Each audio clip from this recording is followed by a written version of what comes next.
पहले तो sir congratulation and Hasan congratulation, बहुत ही ऑसम ट्रेलर है एंड जिस तरह से मुझे देखने को मिला बहुत सारे हिस्ट्री के ऊपर भी बेस्ड है, तो कैसा रहा एक्सपीरियंस राहुल जी? सबसे पहले तो ये जानना चाहेंगे।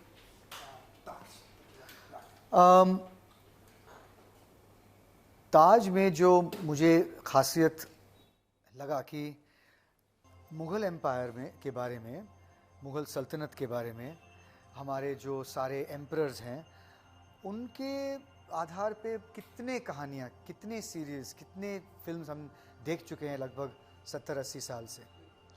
लेकिन ताज के जो लेखक हैं उनका जो नज़रिया है इसी पीरियड देखने में, वो थोड़ा सा अलग था।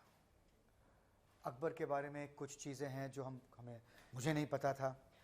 मेरा जो किरदार है मिर्ज़ा हाकिम, कभी मैंने स्कूल में नहीं पढ़ा कि कोई एक ऐसा बंदा था मिर्ज़ा हाकिम जो अकबर का सौतेला भाई था, किसी को पता नहीं है। जो अभी तक जितने मिथोलॉजिकल या सीरीज़ या फिल्म्स बने हैं उसमें मिर्ज़ा हाकिम है ही नहीं। तो जब मुझे कहा गया कि they want you to play Mirza Hakim, मैंने कहा नहीं, कौन है वो he'll be somebody very irrelevant। फिर जब मैंने पढ़ा उनका जो वर्जन है उसमें मिर्ज़ा हाकिम की अहमियत क्या है, how is he important to the story, फिर मुझे लगा कि ये जो पूरा सीरीज़ है उन्होंने लिखा है एक अलग पर्सपेक्टिव से। So that was very interesting. साथ में मुझे सुनने को मिला कि Naseer is going to play Akbar and there is going to be Sandhya Mridul and Aditi, and I said, okay, this sounds like a solid cast. So then of course I read the script and I read the episodes. उसके बाद मैंने फैसला किया। तो तजुर्बा जो था वहाँ से शुरू हुआ and you know character is very interesting। Mirza हाकिम का कैरेक्टर बहुत ही इंटरेस्टिंग है। I'm sure हम बाद में बात करेंगे, लेकिन yeah, this was how it started। इसलिए मेरा हाँ वहाँ से शुरू हुआ था।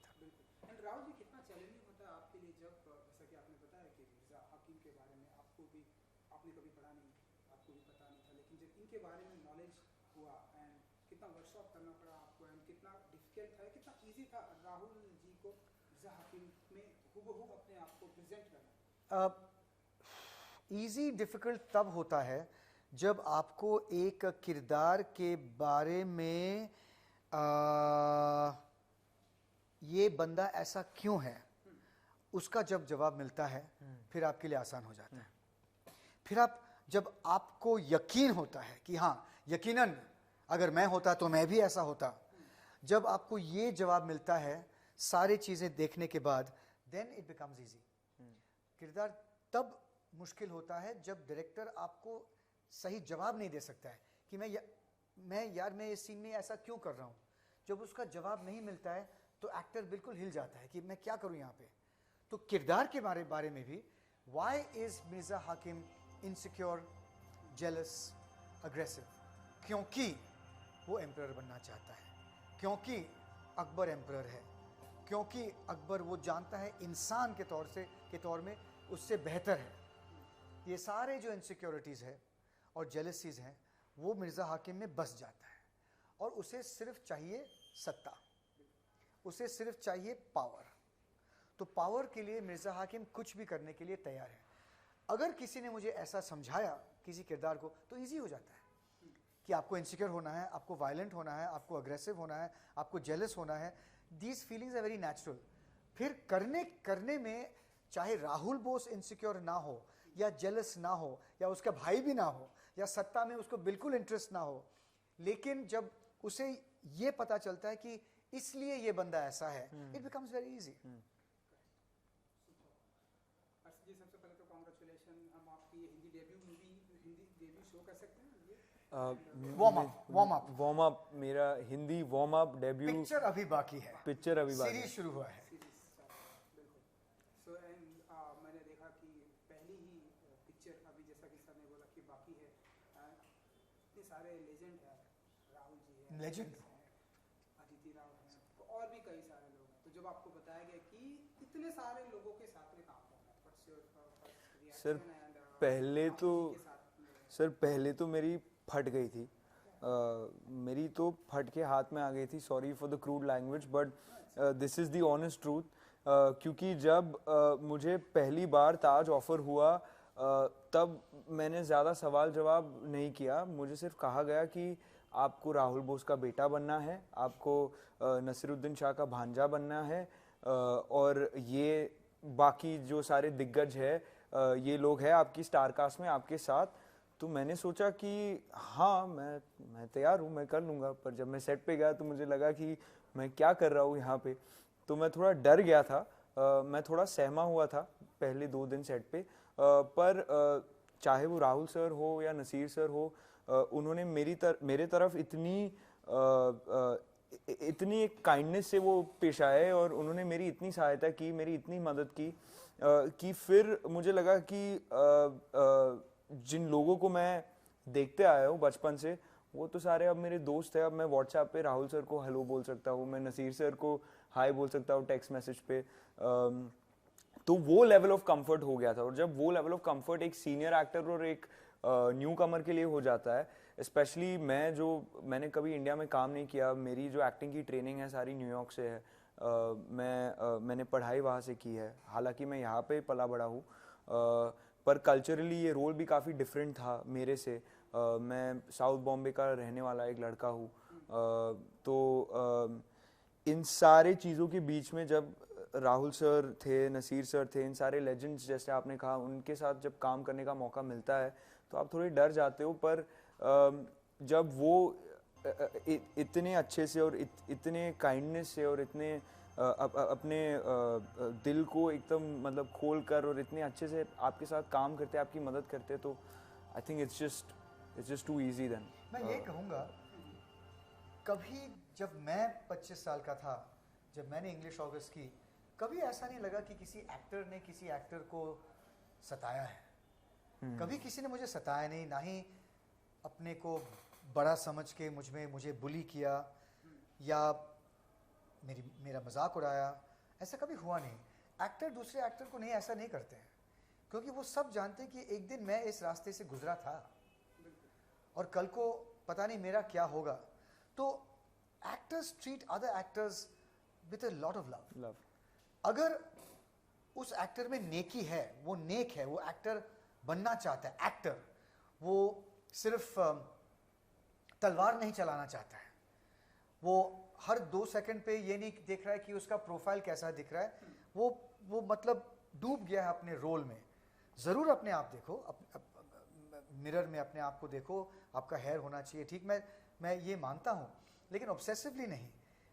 To discover the truth of a moment, अब यहाँ पे बैठे हैं, इस मोमेंट का ट्रूथ क्या है? इस मोमेंट का ट्रूथ है कि आप हमसे सवाल पूछ रहे हैं, हम आपका जवाब दे रहे हैं। अगर हम इसमें नहीं हैं तो फिर क्या फ़ायदा? अगर हम यहाँ वहाँ देख रहे हैं तो फिर क्या फ़ायदा? कोई नहीं देखेगा आपका।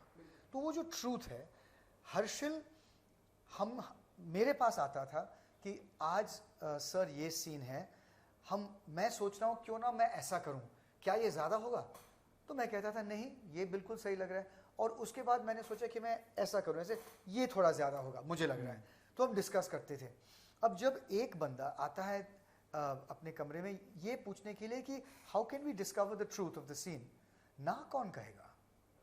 और प्यार के बिना और क्या रास्ता है उस वक्त? क्योंकि it is a beautiful moment, 2 actors are discussing, director is busy with 20 other actors and 2 actors are discussing how to make this moment better. तो इसमें तो वो है। और हर्षिल के बारे में अगर मैं बात करूं तो he's tall, he's good looking, I mean he should be a leading man.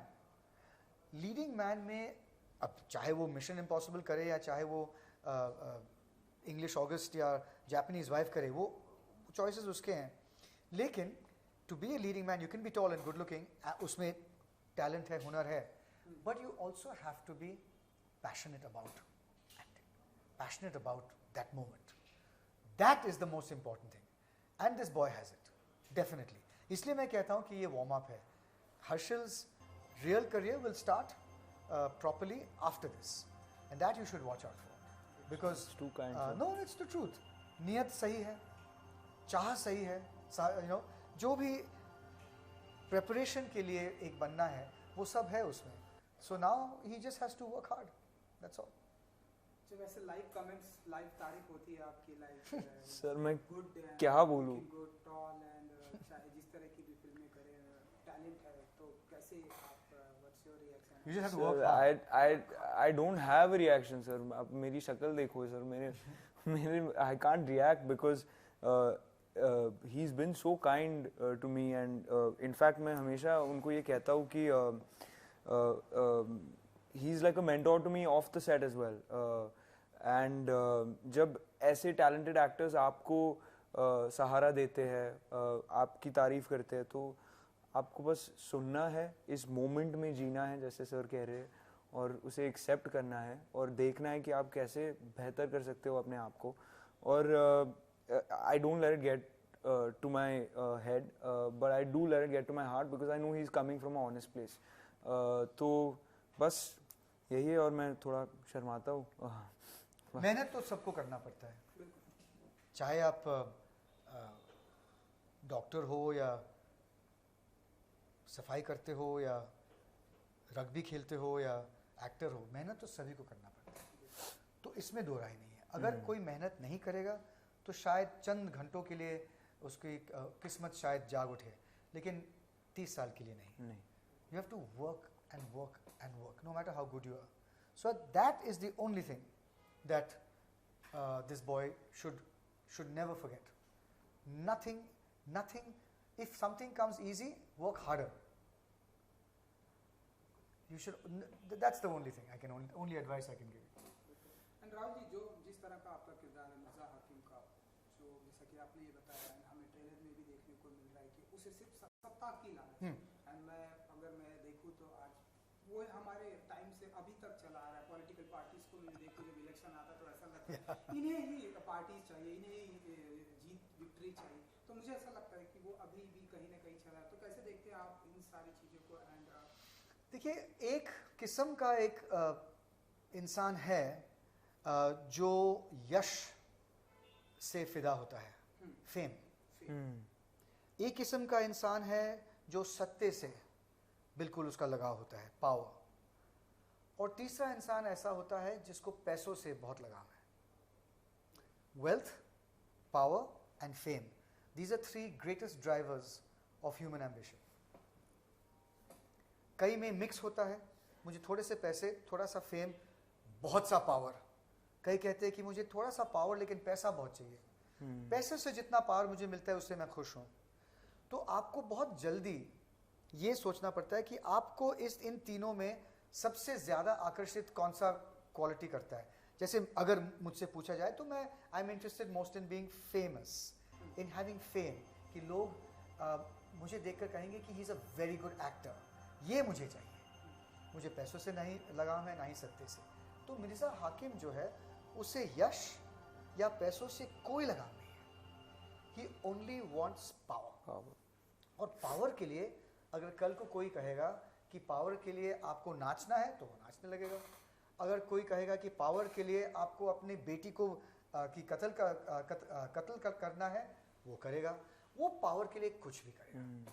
तो एक आसान सा बन जाता है जब ये चाबी मिल जाता है उस लॉक का, कि इस कैरेक्टर का लॉक है जस्ट पावर. अगर आप कुछ कहोगे और मुझे आपसे कुछ चाहिए तो मैं सहमत हूँ, हाँ बिल्कुल बिल्कुल ठीक. ऐसे तो लोग हैं आज भी. आप बहुत से यहाँ पे भी जो लोग आपने कहा कि सत्ते के लिए कुछ भी कर सकते हैं, अपना जो ट्यून है वो एक ही पार्टी में 3 घंटों में बदलते रहते हैं, depending on who is in front. That's people who are only interested in power. तो इसलिए मिर्ज़ा हाकिम का जो कैरेक्टर है उसे प्ले करने में मज़ा बहुत आया, क्योंकि नियत तो कभी सीधा नहीं है, टेढ़ा ही है नियत. तो उस नियत को जब टेढ़ा है उसको इंटरेस्टिंग कैसा बनाना, हाउ टू मेक हिम, क्योंकि बेटा है, 2 बेटे हैं जिससे वो बहुत प्यार करता है. अब किसने कहा कि जो सत्ते के लिए लालची है वो अपने बेटे से प्यार नहीं कर सकता है? किसने कहा? तो अगर आप उसको देखोगे बेटों के साथ, आपको लगेगा कि कितना अच्छा आदमी है, और फिर बाहर देखोगे तो कहेगा माय गॉड कितना कमीना आदमी है. तो ये जो डाइकोटमी है, ये इतिहास में सारे जो आप फिगर्स हैं सबके साथ आप ये डाइकोटमी आपको मिलता है. इसको प्ले करने में आपको थोड़ी सी गहराई में जाना पड़ता है। अगर आप नहीं जाओगे तो कोई कुछ कहेगा नहीं, लेकिन अगर आप जाओगे तो एक ना एक झलक मिल जाएगा कि यार इसमें वो भी था, काश वो, हाँ। और ये मैं हर्षिल के बारे में, इसके किरदार के बारे में कहूँगा कि बेटे और बेटियां अपने माँ बाप को चुनते नहीं हैं, तो ये फंस गया है मेरे साथ। मैं 100% evil, 100% violent, 100% insecure, jealous हूँ। लड़का नहीं है, लड़के में गुण हैं, लेकिन वो गुण प्रकट करने के लिए उसे हौसला चाहिए ना कि बाप कैसा है। ये भी आपने देखा है आधुनिक तौर में, काफ़ी बेटे हैं जो अपने बाप से अच्छे हैं, लेकिन हिम्मत नहीं है, वो फंस गए वहाँ पे। तो ये फंसा हुआ है, और इन हर्षिल को कास्ट करने में उन्होंने बहुत सही किया, क्योंकि हर्षिल का जो फेस है और जो दिल है वो साफ है। इस इंटरव्यू में भी आपको पता लगेगा कि ये लड़का अच्छा लड़का है, इसकी नीयत अच्छी है, इज ए नाइस बॉय। अब nice boy with a bad father is very interesting. आपके डैडी बने हैं तो कुछ बताना चाहेंगे आप कि किस तरह के डैडी? सर, दुनिया में किसी को इनके जैसा डैडी ऑन स्क्रीन तो ना मिले और ऑफ स्क्रीन भी ना मिले। I want to just go out and say that he would make a terrific off-screen father, but sir, you're the worst on-screen father. At least in the recent past, अगर आपने sir की show देखी हो, Eternally Confused and Eager for Love, उसमें उन्होंने मेरे दोस्त विहान के साथ काम किया है, जहाँ वो उनके फादर बने हैं, और अब वो मेरे फादर बने हैं, और दोनों शोज में इतने खराब फादर बने वो कि मैं क्या कहूँ। But yeah, so very fortunate to have you as a off-screen daddy, but not as an on-screen daddy. No, it was a pleasure. It was a real pleasure. We should work again. Lastly, Rahul ji, एक आखिरी सवाल ये है कि जिस तरह से ये हिस्ट्री पर ये शो है, हिस्ट्री पर ये सीरीज है, एंड अब हम देख रहे हैं कि क्योंकि आप हैं सारे मुद्दों पर बातें करते हैं, बहुत ही आसानी से बातें करते हैं, इसलिए मैं आपसे जानना चाहूँगा कि प्रेजेंट टाइम हम ऐसा देख रहे हैं कि हिस्टोरिकल जो नेम है वो चेंज किए जा रहे हैं। आपने इलाहाबाद को देखा होगा, प्रयागराज, लखनऊ का भी नाम। सो ये जो चेंजेस आ रहे हैं, ये आपकी नज़र में कैसे आप देखते हैं? ये आपने बहुत सुनहरा प्रयास किया आपने, लेकिन आपका सवाल का जवाब मैं नहीं दूंगा। No reaction? रिएक्शन है, but not on camera. Thank you. 3rd of March. So done. 3rd of March on Z5, Taj Divided by Blood, Mirza Hakim, Afra Siab. Please do watch and give us your love and your support. And yeah. Give him your love. Don't worry. You can give him your support. Give him your love. Give me your love. मैं प्यार का भूखा हूँ, मेरे को प्यार दो, please. 3rd of March. Thank you. Thank you.